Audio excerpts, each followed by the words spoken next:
안녕하세요. 뉴스반장입니다. 윤석열이 파면되고도 일주일이나 버틴 한남동 관저.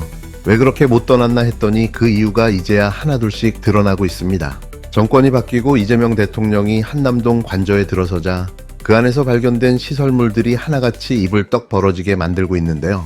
이건 뭐 대통령의 공간이 아니라 윤석열과 그 반려동물들의 왕국이었던 겁니다. 놀라지 마십시오. 사람을 위한 수영장이 아니라 개를 위한 수영장이 그 안에 설치돼 있었다는 주장이 나왔는데요.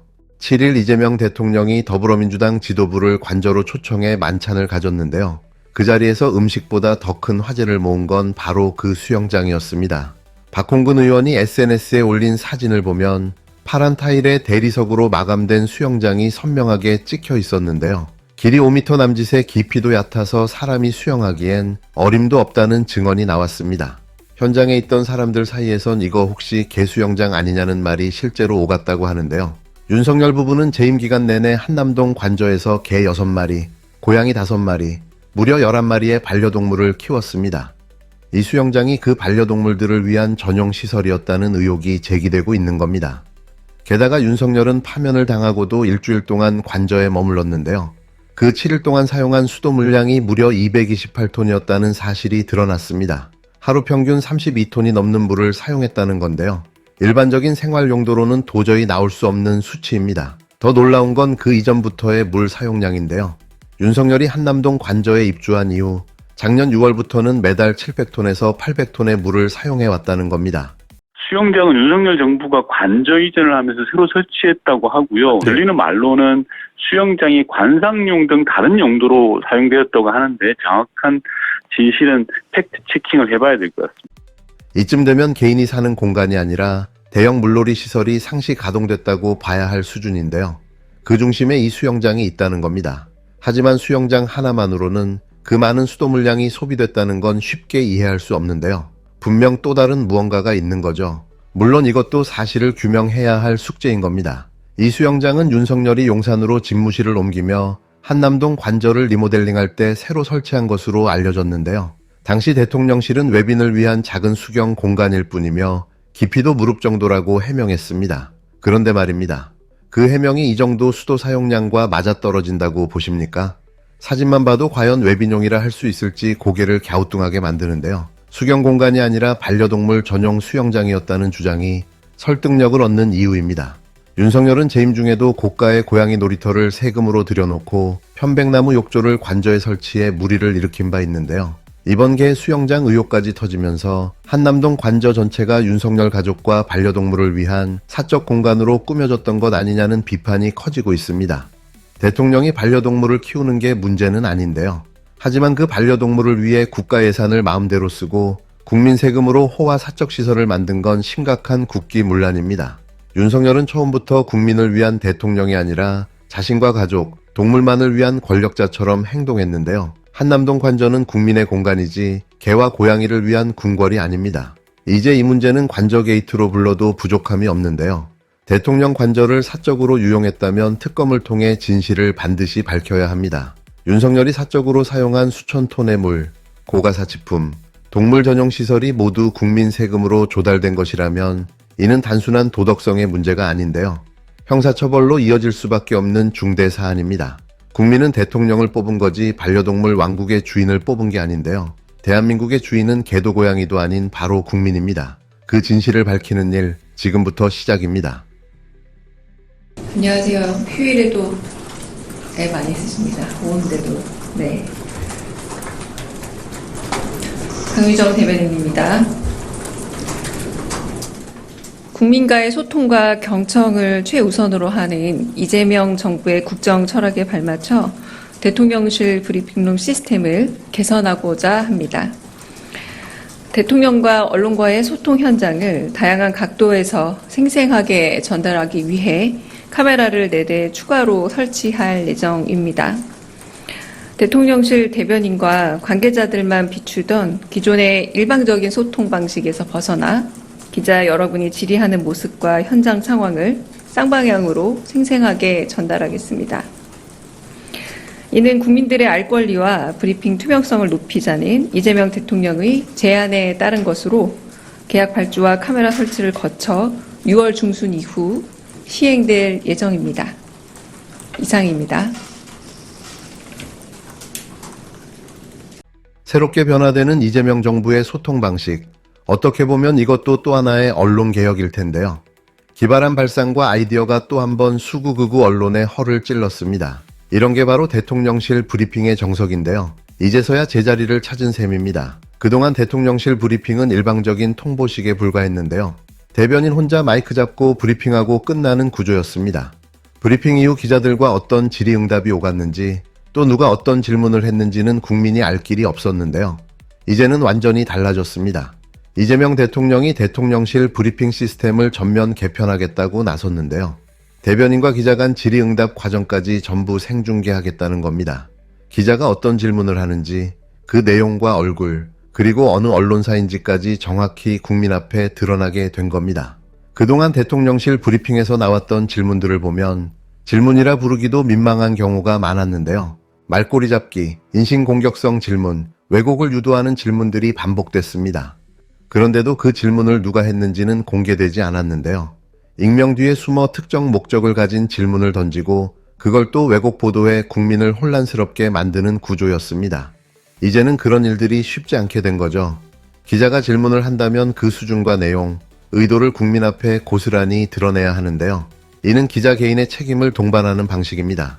말도 안 되는 질문을 얼굴까지 공개하면서 던질 수 있겠느냐는 거죠. 이는 곧 기자들의 질문 수준을 높이는 계기가 될 텐데요. 동시에 가짜뉴스 생산의 빌미를 원천 차단하는 효과까지 있는 겁니다. 더 이상 익명 뒤에 숨은 조작은 불가능해지는 거죠. 이런 발상, 도대체 누구 머리에서 나온 걸까요? 강유정 대통령실 대변인은 이재명 대통령의 제안이었다고 밝혔는데요. 실제로는 친명 커뮤니티에서 이미 제안되었던 아이디어가 대통령에게 전달됐고 이재명 대통령이 이를 기억해뒀다가 실행에 옮긴 것으로 보입니다. 국민 제안을 경청하고 실제 정책으로 반영하는 소통의 리더십이 현실화된 셈인데요. 이게 바로 국민을 섬기는 정부의 자세인 거죠. 대통령실은 이를 백악관 방식이라 설명했는데요. 브리핑을 하는 사람과 질문하는 기자를 동시에 카메라에 담아 어떤 질문이 어떤 기자에 의해 나왔는지를 국민이 그대로 확인할 수 있게 하는 겁니다. 말 그대로 투명한 쌍방향 소통이 가능해지는 구조입니다. 대통령실은 8일 카메라 4대를 추가로 설치해 질의응답 장면까지 생중계하겠다고 밝혔는데요. 강유정 대변인은 이 조치가 이재명 대통령의 국정 철학인 국민과의 소통과 경청을 반영한 것이라고 설명했습니다. 기존의 일방적 전달 방식에서 벗어나 다양한 각도에서 현장을 생생하게 전달하겠다는 방침인데요. 카메라 설치와 계약 발주 절차를 거쳐 이 시스템은 6월 중순 이후부터 본격 시행될 예정입니다. 단순히 장비를 늘린 문제가 아니라 언론과 권력, 국민 간 관계를 투명하게 재구성하는 대전환인 거죠. 대통령실 관계자는 기자들과 만나 이 시스템이 백악관과 유엔에서도 사용되는 국제적 표준이라고 설명했는데요. 대선 기간에도 후보자와 기자가 질의응답을 하는 장면이 생중계됐던 만큼 시대 흐름에 맞춘 개선이며 국민의 알 권리를 위한 조치라는 입장을 밝혔습니다. 언론의 자유는 보장돼야 하지만 그만큼 언론의 책임도 동반돼야 한다는 원칙이 이번 개편의 핵심인데요. 질문의 내용뿐 아니라 질문자의 정체까지 드러나는 구조 속에서 언론은 더욱 성숙한 자세를 요구받게 됩니다. 국힘당 정권 시절엔 언론을 앞세워 진실을 비틀고 왜곡된 프레임으로 국민을 속이는 게 다반사였는데요. 이젠 그 방식이 더 이상 통하지 않게 된 겁니다. 국민 앞에 모든 걸 생중계하고 있는 그대로 판단을 맡기는 방식이야말로 진짜 민주주의고 진짜 책임 정치인데요. 그걸 이재명 정부가 실현하고 있는 겁니다. 진작 이렇게 했어야 했는데요. 이재명 대통령이 마침내 그걸 해낸 거죠. 얼굴 없는 공격, 왜곡된 질문, 가짜뉴스의 출처를 국민이 직접 확인할 수 있게 된 지금, 대한민국의 언론 환경은 더 이상 과거로 돌아갈 수 없는데요. 이게 바로 국민을 위한 개혁이고 언론을 위한 진짜 소통입니다. 정말 통쾌합니다.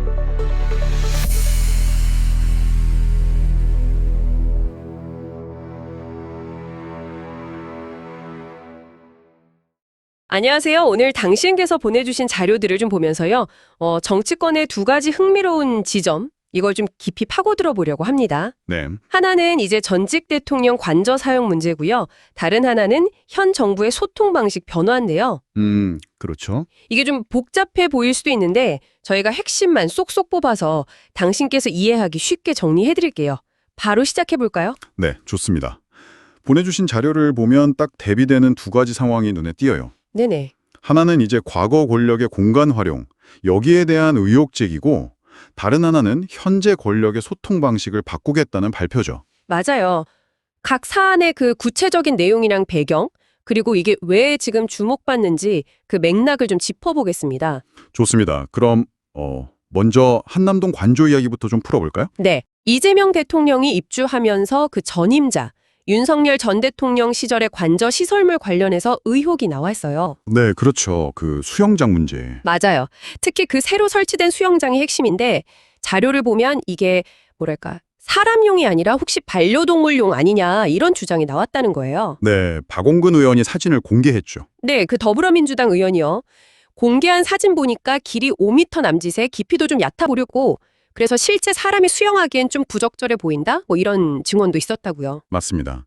그리고 그 주장이 좀 설득력을 얻는 배경에는 윤석열 전 대통령 부부가 재임 중에 반려동물을 꽤 많이 키웠다는 사실이 있어요. 아, 그랬었죠. 몇 마리였더라. 개 6마리, 고양이 5마리. 그러니까 총 11마리였죠. 와, 맞네요. 게다가 이제 파면 이후에 한 일주일간 관저에 머물면서 쓴 물의 양이 이게 무려 228톤에 달했다는 기록이고요. 228톤이요? 일주일 만에? 네.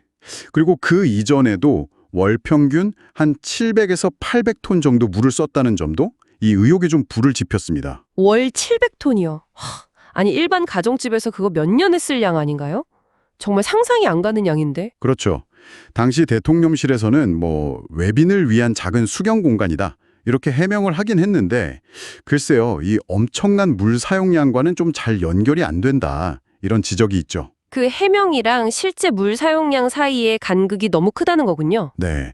그리고 과거에도 고가의 고양이 놀이터라던가 아니면 편백나무 욕조 설치 이런 걸로 논란이 좀 있었거든요. 아, 맞아요. 그런 얘기도 있었어요. 그래서 이번 수영장 의혹이랑 이게 맞물리면서 이 공적 공간인 관저가 너무 사적으로 사용된 거 아니냐 이런 비판이 좀 거세지고 있는 거죠. 그래서 관저 게이트 이런 말까지 나온 거고요. 네, 맞습니다. 소위 관저 게이트라는 표현까지 등장했고요. 물론 이게 다 아직은 의혹 단계고 정확한 용도라든지 비용 집행 내역 같은 건 좀 더 확인이 필요하긴 합니다. 그렇죠. 사실 확인은 꼭 필요하죠. 네. 근데 중요한 건 어쨌든 이 공적 자원 사용 기준 그리고 그 투명성에 대한 국민적 관심이 확 높아졌다는 점이에요. 공적 자원 사용의 투명성 문제, 이게 참 중요한 포인트인데요. 마침 또 다음 주제가 바로 현 정부의 소통 투명성 강화 시도랑 딱 연결되네요. 아, 네, 그렇죠. 현 이재명 정부 대통령실에서 브리핑 시스템을 좀 바꾸겠다, 이렇게 발표했죠? 네, 맞습니다. 핵심은 그거예요. 브리핑룸에 카메라 4대를 추가로 설치해서요. 질문하는 기자 모습, 소속, 그리고 질문 내용까지 전부 생중계 화면에 그대로 내보내겠다는 겁니다. 아, 지금은 보통 답변하는 쪽만 나오는데. 그렇죠. 주로 답변하는 대통령실 관계자만 화면에 나오는데 이걸 이제 바꾸겠다는 거죠. 와, 이거 마치 백악관이나 UN 브리핑처럼 질문자와 답변자를 동시에 비추는 식이네요. 네, 맞습니다. 상당히 파격적인 변화 같은데요? 그렇죠. 표면적인 이유는 이제 일방적인 발표에서 좀 벗어나서 쌍방향 소통을 강화하고 투명성을 높이겠다 이거고요. 네. 하지만 자료에 따르면 그 이면에는 좀 다른 목적도 있는 거로 분석이 돼요. 다른 목적이라면요? 뭐냐면 질문하는 기자의 모습이랑 소속, 질문 내용이 다 공개되면 기자들이 아무래도 질문의 질에 더 신경을 쓰지 않겠냐는 거죠. 아, 그리고 익명성에 기대서 사실을 왜곡하거나 아니면 확인되지 않은 정보를 퍼뜨리는 그런 소위 가짜뉴스 생산의 빌미를 좀 줄일 수 있지 않을까 이런 기대가 담겨 있다는 분석입니다. 듣고 보니 그러네요. 질문하는 기자 입장에서는 좀 부담스러울 수도 있겠어요. 자기 실명이랑 얼굴이 그대로 나가니까요. 그럴 수 있죠. 강효정 대변인, 그러니까 현 대통령실 대변인은 이 아이디어가 이재명 대통령 본인 제안이라고 밝혔는데요. 네. 일부에서는 또 친명 성향 온라인 커뮤니티의 아이디어가 반영된 거 아니냐 이런 추측도 나오긴 합니다. 아, 그런 배경도 있을 수 있군요. 네. 아무튼 이 변화는 결국 국민의 알 권리 신장이라는 명분하고 또 언론의 책임성 강화라는 목적, 이 두 가지를 동시에 추구하는 시도라고 볼 수 있겠습니다. 이게 언제부터 시행된다고 했죠? 6월 중순 이후에 시행될 예정이라고 하니까요. 실제 어떤 효과를 낳을지는 좀 지켜봐야겠죠. 네. 자, 오늘 당신께서 보내주신 자료를 통해서 전직 대통령 관저 사용 의혹, 그리고 현 정부의 소통 방식 변화, 이 두 가지 큰 흐름을 살펴봤습니다. 네. 어떻게 보면 하나는 과거에 좀 불투명했던 부분에 대한 문제 제기이고 다른 하나는 미래의 투명성을 위한 어떤 시스템 변화 시도, 이렇게 볼 수도 있겠네요. 이걸 보시면서 리더십과 책임감, 뭐 이런 부분에서 어떤 연결고리를 좀 찾으셨나요? 결국 두 사안 다 책임, 그리고 투명성이라는 키워드로 모아지는 것 같아요. 책임과 투명성. 네. 한쪽은 공적 자원 사용에 대한 과거 행위의 책임 문제, 그리고 투명성이 부족했다는 의혹이고요. 다른 한쪽은 현재 이루어지는 소통 과정의 투명성을 높여서 책임성을 좀 강화하려는 시도인 셈이죠. 아, 그렇게 연결되는군요. 어떻게 보면 우리 사회가 리더십에 요구하는 투명성과 책임의 기준이랄까요? 그게 어떻게 변화하고 있는지를 보여주는 단면일 수도 있습니다. 기준의 변화? 네. 그러니까 과거의 기준으로는 뭐 그냥 넘어갈 수도 있었을 법한 일들이 이제는 중요한 논란거리가 되고 또 소통 방식 역시 훨씬 더 높은 수준의 공개성을 요구받는 그런 시대가 된 거죠. 네, 그러네요. 오늘 한남동 관저의 그 수영장 논란부터 대통령실 브리핑 시스템 변경까지 당신께서 주목하고 계신 두 가지 중요한 사안의 핵심 내용을 자료를 통해 깊이 있게 짚어봤습니다. 네. 이 자료들이 결국 우리에게 던지는 질문은 리더십의 공적 책임과 투명한 소통 방식이 왜 중요한가? 이걸 다시 한번 생각하게 하는 것 같아요. 그렇죠. 오늘 나눈 이야기들을 바탕으로 앞으로 우리 사회의 리더에게 어떤 기준, 또 어떤 소통의 모습을 기대해야 할지 당신께서 스스로 한번 질문을 던져보시는 건 어떨까요? 네. 아마 그게 이 자료들이 던지는 가장 중요한 화두가 아닐까 싶습니다.